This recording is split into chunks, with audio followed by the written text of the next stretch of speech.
इस देश में किसान को जो हक और अधिकार मिलना चाहिए, किसान के नाम पर राजनीति सब करते हैं, किसान के नारे सब देते हैं, लेकिन सही मायने में किसान, उसके परिवार को भला और भविष्य अगर बेहतर करना कोई चाहता है, उन लोगों की पहचान आपको करनी पड़ेगी। आज इस किसान सम्मेलन के आयोजक, प्रदेश सरकार में मंत्री, हमारे साथी राजेंद्र गोड़ा साहब, राजस्थान सरकार में कैबिनेट मंत्री आदरणीय हेमाराम चौधरी साहब, जिनका जन्मदिन है, मैं अपनी तरफ से और आप सब लोगों की तरफ से हेमाराम जी को उनके जन्मदिन की बहुत बहुत बधाई देता हूं, शुभकामनाएं देता हूं। आदरणीय ब्रजेंद्र ओला साहब, मंत्री प्रदेश सरकार में हमारे, खिलाड़ी बैरवा साहब, चेयरमैन एससी आयोग के, हमारे विधायक और पूर्व मंत्री रहे गिरिराज मलिंगा जी, सुरेश मोदी जी, दातारामगढ़ से विधायक वीरेंद्र जी, वेद प्रकाश सोलंकी साहब, मुकेश भाकर जी, इंद्राज गुर्जर साहब, बालिंदु जी, राकेश मोरदिया जी, मनीष यादव साहब, सुभाष मील जो खंडेला से आए हैं, मंच पर उपस्थित सभी नेतागण और इस किसान सम्मेलन में मौजूद मेरे किसान भाइयों, माताओं, बहनों, बुजुर्गों, नौजवान दोस्तों और प्यारे बच्चों, मैं सबसे पहले आप सभी लोगों का धन्यवाद करना चाहता हूं कि आपने आज हम सबके निमंत्रण को स्वीकार किया और इस किसान सम्मेलन में आप यहां सम्मिलित हुए हैं। पिछले 2-3 दिनों से इसी प्रकार के किसान सम्मेलन हम लोगों ने पहले नागौर में किए और कल मैं हनुमानगढ़ जिले में था, पीलीभीत में, वहां पर भी हमने किसानों को एकत्रित, संगठित और आगे बढ़ने के रास्ते की तरफ उनसे बातें की, उनकी बात को सुना, अपनी बात को रखा। शेखावाटी की इस धरती पर वीरों की जमीन है, ऐतिहासिक ये मिट्टी है और यहां पर जब जब मुझे आने का मौका मिला है, आप सब ने अपार स्नेह और प्रेम दिया है, मैं आप सबका कायल रहूंगा। लेकिन आज जिस मुद्दे को लेकर हम पूरे प्रदेश में सभी किसानों को उनके जीवन में जो परिवर्तन लाने की उम्मीद हम देखना चाहते हैं, किसानों के जीवन में, किसानों के परिवार में, किसानों के भविष्य के लिए हम लोग क्या कर सकते हैं। 75 साल बाद आज भी सरकारें आई और चली गई, लेकिन इस देश में सबसे मेहनती, सबसे ईमानदार, लेकिन दुर्भाग्यवश सबसे वंचित कोई वर्ग है तो वो किसान वर्ग है। इस देश में 2/3 जनता जमीन पर काम करती है, धरती का सीना चीर कर अनाज पैदा करती है, 130 करोड़ लोगों का पेट पालते हैं। उस किसान को जो मान सम्मान, सहायता, सहयोग, मदद मिलनी चाहिए, उसके बच्चों को जो भविष्य मिलना चाहिए, वो मिल नहीं रहा। और मैं सवाल पूछना चाहता हूं उन लोगों से जो दिल्ली में 8 साल से सरकार में बैठे हैं। ये वो भाजपा के साथी हैं जो चुनाव प्रचार में बोलते थे कि हम किसान की आमदनी दुगनी कर देंगे। बोलो कहा कि नहीं कहा बीजेपी ने? हमने तो नहीं कहा आपको वादा करने के लिए, लेकिन बीजेपी के साथियों ने कहा आप वोट दो, हम किसान की आमदनी दुगनी कर देंगे। सारे किसान बैठे हैं, मैं आपसे पूछना चाहता हूं, किसी की आमदनी दुगनी हुई किसानों की? अगर कुछ दुगनी चौगनी हो रही है तो खाद की कीमत, पेट्रोल की, डीजल की, बीज की, यूरिया की, बिजली की, ये सारी कीमतें आसमान छू रही हैं।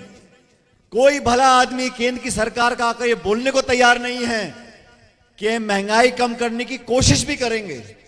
आप उनसे पूछो गैस का सिलेंडर 1200 रुपए का क्यों बिक रहा है, तो कहते हैं हिंदुस्तान और पाकिस्तान।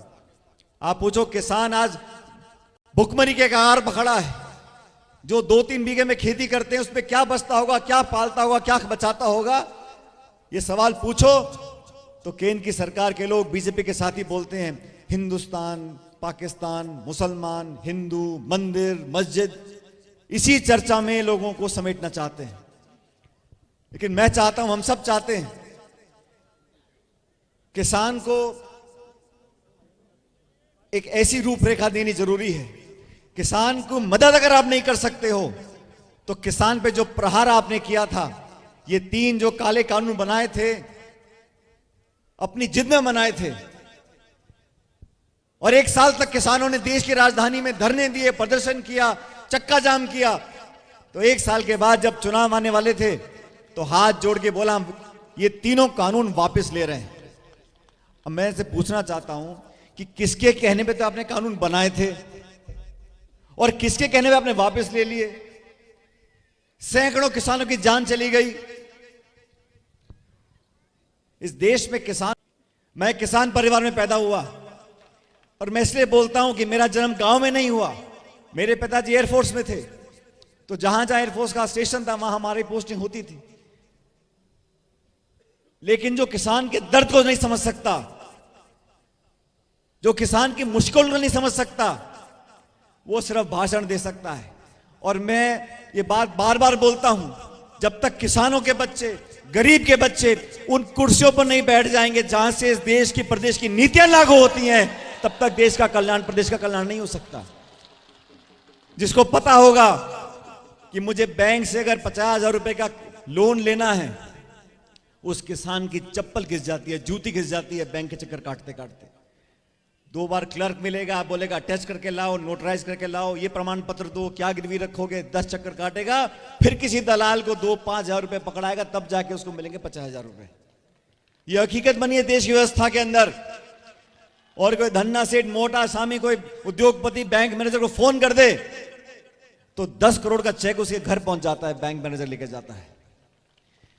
इस वास्तविकता को समझना जरूरी है और इसलिए हम लोगों ने बीड़ा उठाया है कि उन लोगों को सचेत करेंगे, उन लोगों को जो किसान की ताकत को कम समझते हैं। इस देश में लोगों को बांटने के लिए बहुत सी बातें बोली जाती हैं, जाति, धर्म, भाषा, प्रांत, लेकिन इन सब बातों को खत्म करने के लिए, इन सब बातों से ऊपर उठने के लिए कुछ ऐसी बातें भी हैं। जो किसान है वो किसी जाति का नहीं है। जो अनाज पैदा कर रहा है, मंडी में एक मुट्ठी गेहूं की पकड़ लो, कोई बता नहीं सकता किसको किसने पैदा किया है, जाट ने, मीणा ने, गुजर ने, तेली, कुछ पता नहीं। लेकिन अनाज पैदा करने वाला, खेती करने वाला जो व्यक्ति किसान, उसकी कोई जाति नहीं है। और नौजवान हमारे साथी बहुत से खड़े हैं यहां पर। जवानी और किसानी, ये जात पात, धर्म, भाषा, लिंग, प्रांत, इन सब बातों से ऊपर उठकर है। तो मैं नौजवानों से और किसानों से ये अपील करना चाहता हूं कि अपनी ताकत को हम लोग समझें और लोगों को विश्वास होना चाहिए कि हमारी कथनी कर्मी में फर्क नहीं है। जो हम कहते हैं वो कर कर दिखाते हैं। साथियों, गुड़ा जी भाषण दे रहे थे और हकीकत तो ये है कि राजेंद्र गुड़ा जी जब भाषण देते हैं तो वो खुलकर ही बोलते हैं। कोई बीच में कोई कोई full stop, comma, speed breaker कुछ नहीं। लेकिन ये किसान सम्मेलन हम लोगों ने इसलिए बुलाए क्योंकि हम चाहते हैं कि किसानों में जागरूकता पैदा हो और किसानों की भलाई के लिए, किसानों के भविष्य के लिए अपनी कलम की हर शाही का इस्तेमाल लोगों की, किसानों की भलाई के लिए करें। इसलिए किसानों को संगठित होकर अपनी बात रखना बहुत जरूरी है।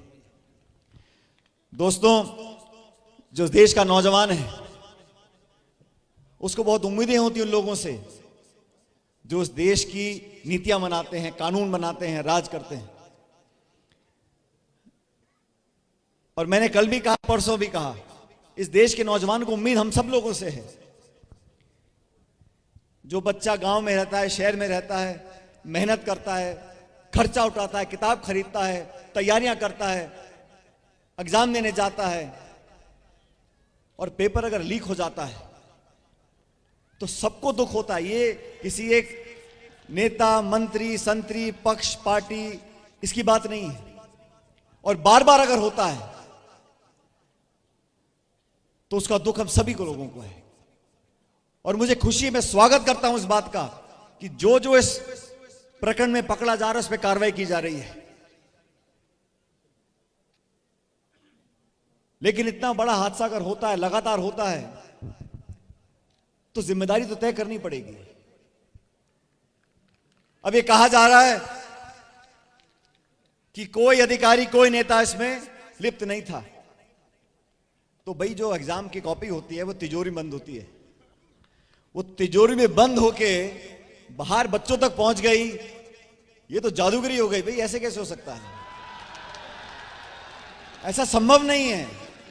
कोई ना कोई तो जिम्मेदार होगा और जांच चल रही, मुझे खुशी, मैं स्वागत करता हूं इस जांच का और मैं विश्वास दिलाता हूं हमारी पार्टी ने, चाहे राहुल गांधी जी हो, सोनिया गांधी जी हो, हमने नौजवानों के लिए हमेशा मदद तक काम करने का काम किया है। साथियों, मैं 26 साल का था 2004 में, सोनिया गांधी जी ने मुझे लोकसभा का टिकट दिया और आपके आशीर्वाद से उस समय सिर्फ स्वर्गीय ओला साहब, मैं, डॉक्टर करण सिंह यादव साहब अलवर से और नमो नारायण मीणा जी माधोपुर से, हम 4 लोग लोकसभा चुनाव जीत कर आए थे। राहुल गांधी जी ने जो बीड़ा उठा रखा है, 3200 किलोमीटर कोई आदमी चल रहा है, रोज 25-30 किलोमीटर चलना, ठंड में, धूप में, बारिश में, गर्मी में, वो किसके लिए चल रहे हैं? वो नौजवानों के भविष्य को बेहतर बनाने के लिए चल रहे हैं, वो नौजवानों के लिए संघर्ष कर रहे हैं। और वो सब भ्रष्ट ताकतें, वो सब ताकतें जो महंगाई बढ़ाती हैं, किसान का विरोध करती हैं, उनके विरोध में चल रहे हैं। भारत जोड़ो यात्रा ये छोटी मोटी यात्रा नहीं है। 75 साल में मुझे तो मैंने इतिहास में कभी देखा कि कोई एक इंसान चले जा रहा है और हुजूम उसके साथ चलता जा रहा है। तमाम नेता जो मौजूद हैं, हम सब उनके साथ चले, हमने देखा है।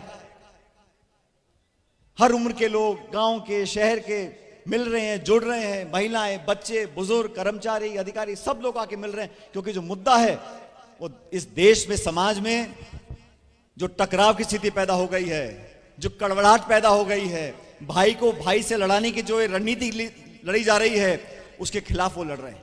संवैधानिक संस्थाओं को जो खोखला करने की साजिश रची जा रही है, उसके खिलाफ वो लड़ रहे हैं। 30 तारीख को कश्मीर में जाके यात्रा समाप्त होगी, लेकिन हमारी पार्टी ने उसके तुरंत बाद एक और अभियान चालू किया है।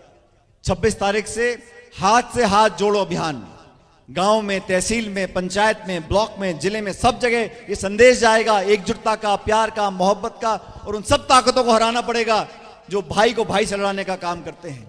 सत्ता में आने के लिए आप बहुत लंबे लंबे भाषण दो, और जब आपको सत्ता दी 8 साल, आपने किसान को बेहाल कर दिया। महंगाई आसमान छू रही है।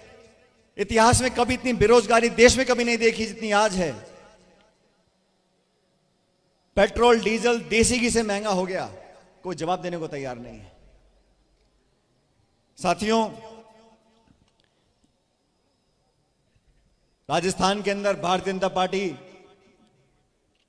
अभियान चला रही है, जन आक्रोश अभियान, यही नाम है ना, जन आक्रोश। तो मैं उनको बोलना चाहता हूं कि आपके पास सिर्फ आक्रोश है, जनता तो सारी यहां बैठी है। अभी हेमाराम जी बोल रहे थे, हेमाराम जी बहुत हमारे वरिष्ठ नेता हैं, प्रतिपक्ष के नेता रहे। जब 2018 के चुनाव थे तो मैं इनके घर जोधपुर गया और इन्होंने चुनाव लड़ने से मना कर दिया था।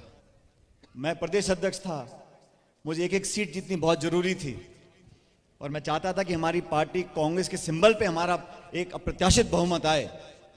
इसलिए मैंने उनसे आग्रह किया, मैंने कहा हेमराम जी, इनके परिवार में बहुत सारी घटनाएं घटी, दुखी थे, लेकिन मैंने उनको आग्रह किया। मैंने कहा यहाँ पूरे जिले बाड़मेर में मैंने सबसे बात कर ली है, आपके अलावा कोई सीट निकालेगा नहीं, आप लड़ोगे तो 10-5 हमारे और साथी जीत कर जाएंगे। और सच में इन्होंने मेरे आग्रह, मुझे लगता है मेरे आग्रह पर मेरी बात को स्वीकार किया और जीत कर आए 2018 के चुनाव के अंदर।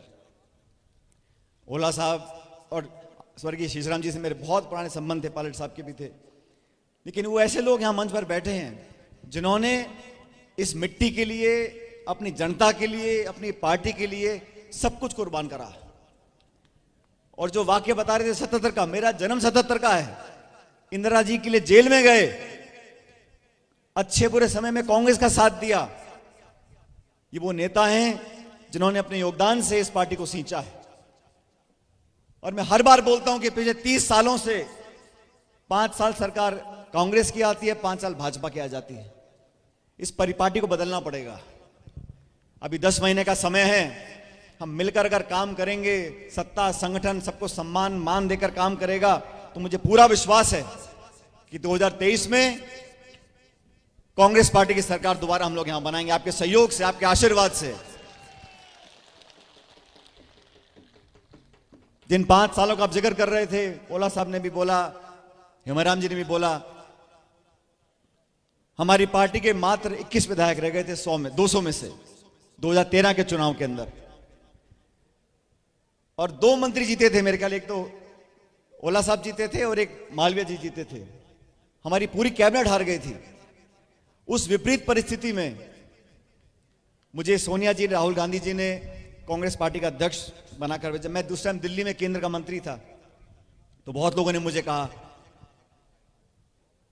ये काम अभी फायदे का नहीं है, यहां कांग्रेस का सुपड़ा साफ हो चुका है, 21 पे रह गई है, और देश जब से आजाद हुआ है तब से आज तक कभी 21 पे हम नहीं रहे। तो उस समय मुझे ये जिम्मेदारी दी गई, मैंने सब कुछ छोड़कर तमाम नेताओं कार्यकर्ताओं को इकट्ठा करने की कोशिश की, और आप सबके सहयोग से 5 साल मैंने, हमारे जो कार्यकर्ता हैं प्रदेश भर में, अगर किसी के शादी ब्याह में मैं नहीं पहुंच सका, अगर कभी दुख घर में किसी के हुआ, मैं वहां पहुंचने की मैंने पूरी कोशिश की, लोगों को जोड़ने की कोशिश की, और उस मेहनत से हम सबको साथ लेकर चले, हमने सरकार बनाई। और मैं हमेशा उन लोगों ने, जिन लोगों ने संघर्ष के समय सड़कों पर अपनी जेब से पैसा खर्च कर छोटे छोटे कार्यकर्ताओं ने संघर्ष किया, धरने किए, जुलूस निकाले, प्रदर्शन किए, लाठियां खाई, जेल में गए, उन सब कार्यकर्ताओं के मान सम्मान के लिए मैंने हमेशा संघर्ष किया, आज भी कर रहा हूं और हमेशा करता रहूंगा। वो लोग जिन्होंने अपने नहीं देखी, शासन से टकरा गए, पुलिस प्रशासन से टकरा गए, लेकिन फिर भी पार्टी का दामन नहीं छोड़ा, पार्टी के लिए काम करते रहे, उन लोगों को मान सम्मान मिले। हर व्यक्ति को, हर कार्यकर्ता को पद नहीं मिल सकता, लेकिन उसकी भागीदारी हो सकती है, उसको मान सम्मान मिल सकता है, उसकी पहचान हो सकती है। हमारी सरकार बनी 4 साल हो गए, बहुत से लोगों को नियुक्तियां दी हैं और मैं स्वागत करता हूं, लेकिन जिन लोगों ने सरकार बनाने के लिए, पार्टी के लिए खून पसीना सब कुछ लगाया, उन लोगों के साथ साथ प्रदेश में बहुत से हमारे ऊंचे अधिकारी हैं। जो अधिकारी हमारे सरकार में काम करते हैं, उन्हें फर्क नहीं पड़ता कि राज कांग्रेस का है, बीजेपी का है, वो तो राज की नौकरी करते हैं। उन लोगों को भी अगर हमें अपॉइंटमेंट देना है तो अनुपात बेहतर होना चाहिए। जो कांग्रेस का वर्कर है, चाहे मेरा समर्थक हो, ओला जी का हो, हेमराम जी, किसी का भी हो, कांग्रेस का अगर वर्कर होगा, कांग्रेस के लिए सच्चाई से काम किया होगा, उसको कोई पद पोस्ट दें, उसका हम सब स्वागत करेंगे। लेकिन बड़े बड़े अधिकारी शाम को 5 बजे वो रिटायर होते हैं और रात के 12 बजे उनकी नियुक्ति हो जाती है बड़े बड़े पदों में, पूरे राजस्थान भर में। भाई थोड़ा मोड़ा तो होता है हर जगह, लेकिन अधिकारियों से बनस्पत अगर कांग्रेस के वरिष्ठ कार्यकर्ताओं को, जो कांग्रेस के पुराने लोग रहे, उनको अगर मान सम्मान और पद दी जाए, और मैं तो कहता हूं उस अनुपात को बेहतर करना पड़ेगा। किसानों के लिए हम सब यहां इकट्ठे हुए हैं और इतनी बड़ी तादाद में आप लोग यहां आज इस सम्मेलन में आए हो। मैं आपसे इतना ही निवेदन करना चाहता हूं कि इस सम्मेलन से एक संदेश भी जाना चाहिए। हम लोगों ने अपनी बात रखी, लेकिन एक आवाज यहां से निकलनी चाहिए। जो दिल्ली में बैठे लोग हैं, और बदकिस्मती से केंद्र में जो लोग बैठे हैं, उनमें से कोई ऐसा नहीं है जिसने कभी किसान के साथ कोई संबंध रखा हो। राजनीति करते हैं, किसान के दर्द और पीड़ा को समझने वाला, उनके बारे में बोलने वाला वहां दिल्ली में कोई नहीं बैठा। इसलिए मैं चाहता हूं, मैं एक प्रस्ताव पारित करना चाहता हूं सम्मेलन में, और प्रस्ताव इस प्रकार है कि तीनों काले कानून लेने के बाद यह आश्वासन दिया गया था कि एमएसपी पर एक ऐसा प्रावधान लेकर आएंगे, एक ऐसा कानून लेकर आएंगे कि वो एमएसपी पर खरीद हो। आज इतना समय बीत गया, केंद्र की सरकार एमएसपी पर बोलने से मना करती है। तो मैं चाहता हूं इस किसान सम्मेलन से केंद्र की सरकार को एक प्रस्ताव भेजा जाए कि बहुत जल्द आप एमएसपी पर कानून बनाएं, ताकि किसान को दर दर भटकना ना पड़े, और एमएसपी पर खरीद हो, ताकि किसान के हाथ में कुछ पैसा आए, अपने बाल बच्चों को पाल सके। अगर आप सब इस प्रस्ताव से सहमत हो तो अपने दोनों हाथ खड़े कर बताएं कि इस प्रस्ताव पारित करेंगे और केंद्र सरकार को भेजेंगे एमएसपी पर कानून बनाने के लिए। अब साथियों, 10 महीने के बाद चुनाव है, हम सबको अभी से तैयारी करनी है। जैसा मैंने कहा, हमारी कोशिश है कांग्रेस पार्टी का संदेश हर ब्लॉक, हर जिला, हर गांव में लेकर जाएं, हर बूथ तक अपनी पार्टी को मजबूत करें। और 26 तारीख से जो हाथ से हाथ जोड़ो अभियान हम चला रही, हमारी पार्टी चला रही है, उसमें आदरणीय प्रियंका जी भी अलग अलग राज्यों में जाएंगी और मैं समझता हूं जयपुर भी उनका आना होगा। हम उनका स्वागत और अभिनंदन करेंगे, लेकिन इस अभियान को भरपूर जोश से हम लोग ले जाएं ताकि लोगों को लगे कि हमारी पार्टी दोबारा जीतने वाली है। 10 महीने का समय है, मैं समझता हूं ये इतिहास हम बनाने के लायक हैं पूरी हिम्मत के साथ। और जो आज मैंने नौजवानों में जोश देखा है, जो आज आपकी आंखों में उम्मीद देखी है, हम सभी चाहते हैं कि यहां पर दोबारा कांग्रेस की सरकार बने और हम आने वाले 5 सालों में व्यवस्था को बदलेंगे। जिन बातों का जिक्र मैंने आज किया उनको जमीन पर उतार कर रखेंगे। सिर्फ घोषणा कर देना, भाषण दे देना या पैसा देने से काम नहीं होता। धरातल पर गांव में, ढाणी में, पटवारी में, तहसील में क्या काम होता है उसको देखकर उसमें लोगों को संतुष्ट करने का काम हम करना चाहते हैं। उस दिशा में हम बढ़ेंगे। और मैं धन्यवाद करना चाहता हूं गुड़ा साहब का कि आपने हम सबको आमंत्रित किया, मुझे भी यहां आने का मौका दिया। और कुछ लोगों को उन्हें गुमा है कि हमारी उड़ान कुछ कम है, उन्हें गुमा है कि हमारी उड़ान कुछ कम है, और मुझे यकीन है कि आसमान कुछ कम है। 36 कौम के लोगों के साथ मिलकर एक बेहतर राजस्थान बनाना है। सरकार दोबारा हम लोग बनाएंगे, लेकिन मैं आपके साथ एक नारा लगाऊंगा ताकि जो प्रस्ताव हमने पारित किया है उसकी गूंज दिल्ली तक सुनाई दे। जोरदार नारा देना, जय जवान, जय जवान। ये आखिरी नारा है, लगना चाहिए कि यहां शेखावटी से नारा गया है, जय जवान। बहुत बहुत धन्यवाद। जय हिंद। राम राम साहब।